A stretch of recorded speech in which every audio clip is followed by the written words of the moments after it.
Welcome to another video. This is week 3 of training for the Montreal Marathon.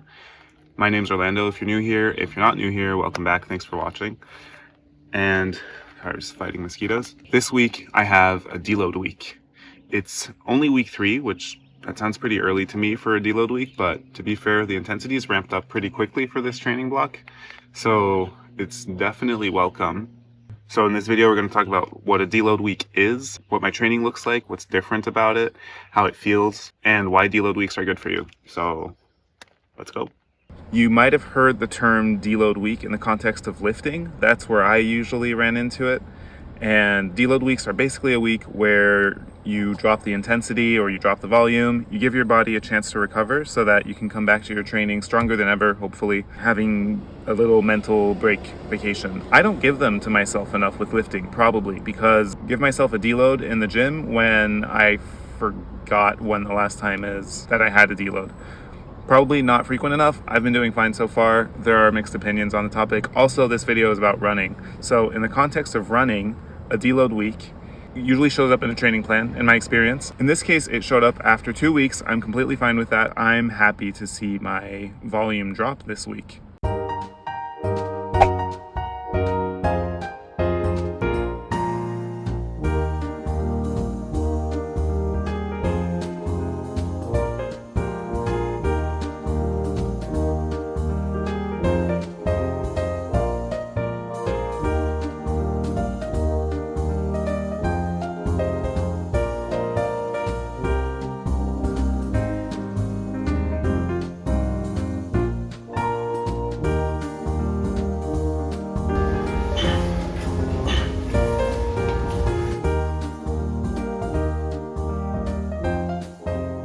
Okay, so my training is different, but I'm still going to the gym twice a week. Really what's changed is my running volume. So week 1 was 40 kilometers, week 2 was 45.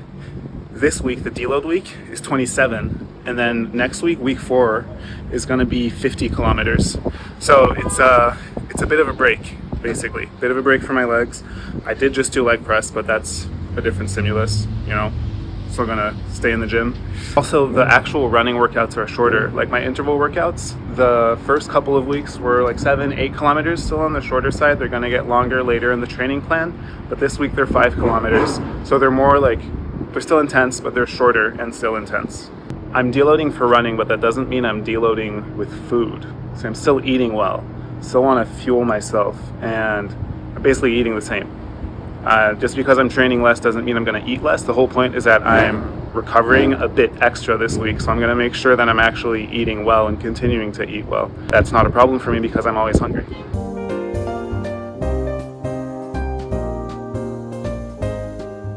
Look at my presentation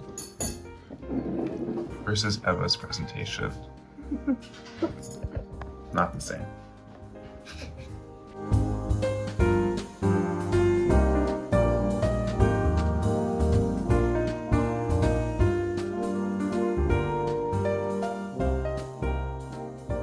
Deload weeks are super important because, as I said, they give your body a chance to rest and recover from all the hard training that it's been going through. And that's actually when you make adaptations that allow you to come back stronger. Your hard speed sessions or intervals, you're breaking down your body so that you can rest and recover and then come back stronger next time. Those, at least, are the physical benefits. Just woke up, about to go on a tempo. I got these Nike half tights recently that I'm very excited to try. They have the integrated brief. They have a bunch of pockets. They're made for racing. I might be using them for the marathon if I actually like them. You can put gels in the pockets. There's a phone pocket apparently. I have half tights that I used for my first marathon from Gymshark, but they're just way too compressing and they make me feel like I have to pee because they just like press on my bladder.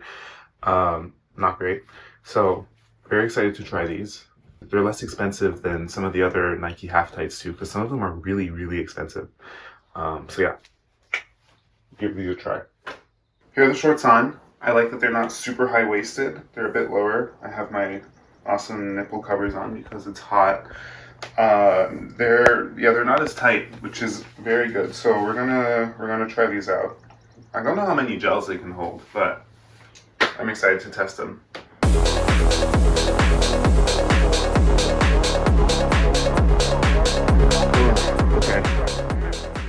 Tempo is done. That was still hard, but at the same time, I can see how it was a tempo on a deload week, because I think I could have gone for longer. I had 4 kilometers of work. They're called kilometer over and unders. So I had 1 kilometer at 4:40, 1 kilometer at 4:25, and then that again. So 1, 1, 1, 1. It was hard. I had to push myself, but it was like short and sweet, or short and kind of bitter, because it was hard and it's humid. We got it done, and I feel good, as I do after tempos, because they're so hot. Plus, I get to eat one of these. This is a real reason I run. It's because I get to eat Rice Krispie treats. Don't let anyone tell you otherwise. All runners, this is why anyone does it, because you get to eat candy and stuff, and then it's fuel. So I almost forgot. The new Nike shorts are really good. They're awesome.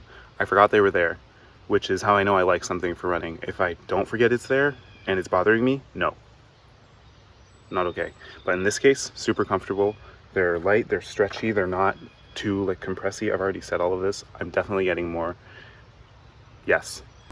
Deload weeks also come with huge mental benefits, because they give you a chance to have a bit more time in your schedule during a marathon training plan, which can take up a lot of your mental energy and just a lot of your time. It gives you a few days where you can focus on other stuff, or just not think so much about hardcore training.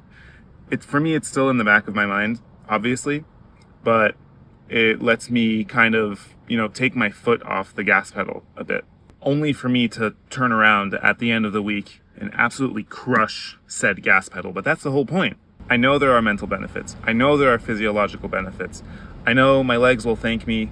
I know the Hunger Games, the Ballad of Songs and Serpents, of whatever the book is I'm reading, will thank me, because I'll dedicate more time to reading it. But at the same time, it's hard for me to actually accept them and slow myself down, because there's a big part in me that just wants to keep pushing, and I know that's not sustainable. So I do slow down. I do respect the deload week, but mentally it's a bit difficult for me to actually take my foot off said gas pedal. I guess that's why training plans are also so helpful, because they actually structure you in that way. And if you're someone like me, for who it's harder to not want to just full send your training at all times, when it's actually written on paper, I at least feel like I'm following a structure, and I'm less inclined to still just fully go balls to the wall and not listen to my body. Training plans are good. Deload weeks are welcome, and they are also good. That's it for the hard runs this week. I have one more gym session, and I have an easy run and a long run on Saturday, neither of which are very long. So the rest of the week is pretty chill, and Sunday is a rest day. So deload week is looking good. I almost fell over. 8K easy run done. It is so rainy. I am soaked. I may as well have gone for a swim. Look at this. I need to shower.